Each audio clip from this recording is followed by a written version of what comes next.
नमस्कार, मैं हूं मेघा मित्तल और आप देख रहे हैं जस्ट इंडिया।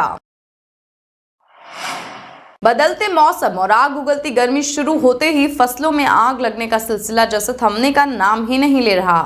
पिछले 3 दिनों में जनपद जालौन के विभिन्न स्थानों पर हुई आगजनी से करीब आधा सैकड़ा बीघा फसल जलकर राख हो चुकी है और आज फिर जनपद जालौन के माधोगढ़ थाना क्षेत्र के ग्राम जमरेही और मिझोना के बीच खेतों में खड़ी फसल में अज्ञात कारणों के चलते आग लग गई और देखते ही देखते आग ने करीब 10 बीघा फसल जलाकर राख कर दी। वो तो गनीमत रही कि चारों ओर से दौड़ पड़े स्थानीय ग्रामीणों ने पुलिस और फायर ब्रिगेड के अधिकारियों को सूचना दी और खुद ही अपने हाथों में बाल्टियां लेकर आग पर काबू पाया, लेकिन तब तक बहुत देर हो चुकी थी।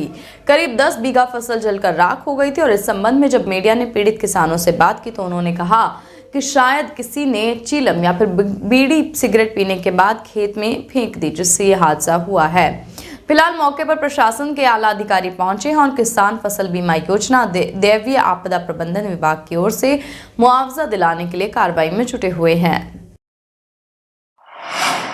बुलंदशहर क्षेत्र के सिकंदराबाद में NH 91 लॉजिस्टिक पार्क के पास आज सुबह 4 बजे अनियंत्रित स्कॉर्पियो कार सड़क किनारे खड़े कंटेनर ट्रक से जा टकराई। टक्कर इतनी जबरदस्त थी कि स्कॉर्पियो कार के परखच्चे उड़ गए। आसपास के लोगों ने घायलों को गाड़ी से निकाल सिकंदराबाद पुलिस को सूचना दी। सूचना मिलते ही पुलिस ने मौके पर पहुंच सभी घायलों को सिकंदराबाद के CHC अस्पताल एम्बुलेंस द्वारा भिजवाया और वहीं गंभीर हालत देख डॉक्टर ने सभी घायलों को जिला अस्पताल रेफर किया। घायलों की स्थिति बेहद नाजुक बनी हुई है और वहीं स्कॉर्पियो कार में फंसे युवक को लोगों की मदद से बड़ी मुश्किल से बाहर निकाला गया था। गाड़ी से निकलने के दौरान उसकी मौत हो गई और पुलिस ने मृतक का शव पोस्टमार्टम हाउस भेज दिया। कंटेनर चालक मौका देखकर फरार हो गया। पुलिस ने कंटेनर ट्रक को अपने कब्जे में लेकर चालक की तलाश शुरू कर दी है। मेरठ के सरधना कोतवाली क्षेत्र में किशोरी से दुष्कर्म की एक सनसनीखेज वारदात सामने आई है। बताया गया कि 4 युवकों ने किशोरी के साथ दुष्कर्म किया, जिसके बाद किशोरी ने घर पहुंचकर जहरीले पदार्थ का सेवन किया। आनन फानन में परिजनों ने किशोरी को अस्पताल में भर्ती कराया, जहां उसके उपचार के दौरान मौत हो गई। वहीं मौके पर पहुंची पुलिस ने मामले की जांच पड़ताल की और शव को पोस्टमार्टम के लिए भेज दिया है। जानकारी के अनुसार कोतवाली क्षेत्र के एक गांव निवासी किशोरी के साथ गुरुवार देर रात तक 4 युवकों ने सामूहिक दुष्कर्म की घटना को अंजाम दिया। बदहवास हालत में किशोरी अपने घर पहुंची और घटना से क्षुब्ध होकर जहरीले पदार्थ का सेवन कर लिया।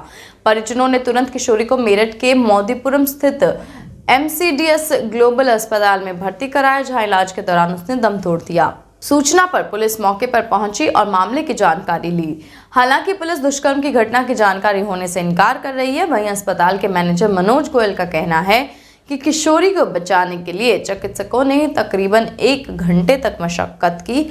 उसे वेंटिलेटर पर भी ले जाया गया, लेकिन उसकी जान नहीं बच सकी।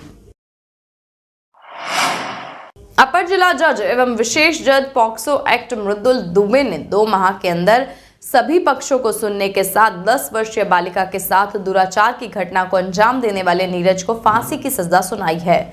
उन्होंने नीरज को धारा 5 और 6 पॉक्सो एक्ट में दोषी करार दिया है। पॉक्सो एक्ट के तहत धारा संख्या 25 में वर्ष 2019 में किए गए संशोधन का उद्देश्य यही था कि समाज में दुष्कर्म की घटनाओं पर अंकुश लग सके। अपर जिला जज ने सजा सुनाते हुए कहा कि यह घटना दिल दहला देने वाली है। इस घटना में घिनौनापन, वहशीपन झलक रहा है जो पूरे समाज को शर्मसार करता है। आज कोई महिला, बच्ची अपने आप को सुरक्षित महसूस नहीं करती। अपर जिला जज ने कहा कि यह वही देश है जहां कहा जाता था कि जिस कुल में नारियों की पूजा होती है वहां देवता भी निवास करते हैं। अभियुक्त ने उस छोटी बच्ची के साथ न सिर्फ दुष्कर्म की घटना को अंजाम दिया है, बल्कि उसके जहन में पूरे जीवन के लिए खौफनाक मंजर छोड़ दिया है, जो पीड़ित बच्ची को जीवन भर दहलाता रहेगा। अब दुष्कर्म के आरोपी को फांसी की सजा सुनाई गई है। पर्दे के पीछे साड़ी, शराब और नकदी बांटने की चर्चा लगभग हर पंचायत चुनाव में सुनने में आती है, पर प्रदेश में 21वीं सदी का पहला पंचायत चुनाव कुछ नए रंग रूप में सामने नजर आ रहा है। चुनावी मैदान में उतरे तमाम सूरमा पुराने प्रयोगों के साथ समय और समाज के हिसाब से व्यवहार बदलकर मतदाताओं को रिझाने में जुट गए हैं।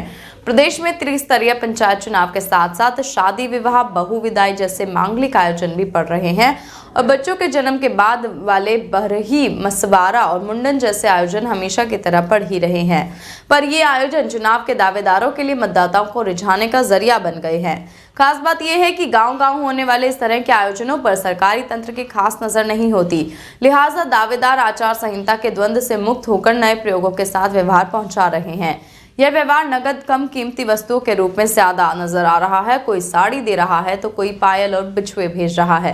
परिवार में वोट अगर ज्यादा है और प्रभाव भी पास पड़ोस में है तो व्यवहार और भी वजनदार है। वह नथुनी और अंगूठी तक में बदल जा रहा है। पंचायत चुनाव का हाल जानने के लिए निकले तो चुनावी व्यवहार के बदलते स्वरूप से किस्से गांव वासियों ने जुबानी जगह जगह सुनाए हैं। होली के दौरान पिछले 4 दिनों में गोंडा, बहराइच और बाराबंकी के भ्रमण के बीच इस तरह के कई किस्से सुनने को मिले हैं। उत्तर प्रदेश के जनपद बुलंदशहर के थाना खुर्जा नगर कोतवाली क्षेत्र के इलाके में विभिन्न जगह से पकड़ी गई अवैध शराब को नष्ट किया गया। न्यायालय द्वारा पुलिस को शराब को नष्ट करने का आदेश दिया था, जिसके बाद आज खुर्जा कोतवाली नगर पुलिस ने शराब को नष्ट किया। प्रशासनिक मजिस्ट्रेट एवं पुलिस के आला अधिकारियों की देखरेख में शराब को नष्ट किया गया और साथ ही शराब नष्ट करने के दौरान पूरे प्रकरण की वीडियोग्राफी की गई। खुर्जा नगर कोतवाली पुलिस ने 1400 पेटी अवैध शराब को जेसीबी की मदद से गड्ढा खोदकर जमीन में दफन किया। इस अवैध शराब को थाना पुलिस ने सन 2018 से 2019 में विभिन्न जगहों से बरामद किया था, जिसके बाद कोर्ट के आदेश पर स्थानीय पुलिस ने शराब को नष्ट कर दिया। वहीं पूरे मामले में थाना प्रभारी खुर्जा नगर कोतवाली दीक्षित कुमार त्यागी का कहना है कि न्यायालय के आदेश पर शराब को नष्ट किया गया है और इसमें अंग्रेजी, देशी और बियर भी शामिल है, जिसे जेसीबी की मदद से नष्ट किया गया। आज खुर्जा नगर पुलिस द्वारा माननीय न्यायालय के आदेश से बियर, इंग्लिश और देसी शराब की लगभग 1400 पेटी शराब को माननीय न्यायालय के आदेश से पारदर्शी तरीके से नष्ट किया गया है। जस्ट इंडिया के इस बुलेटिन में बस इतना ही। और भी खबरों के लिए आप देखते रहिए जस्ट इंडिया। नमस्कार।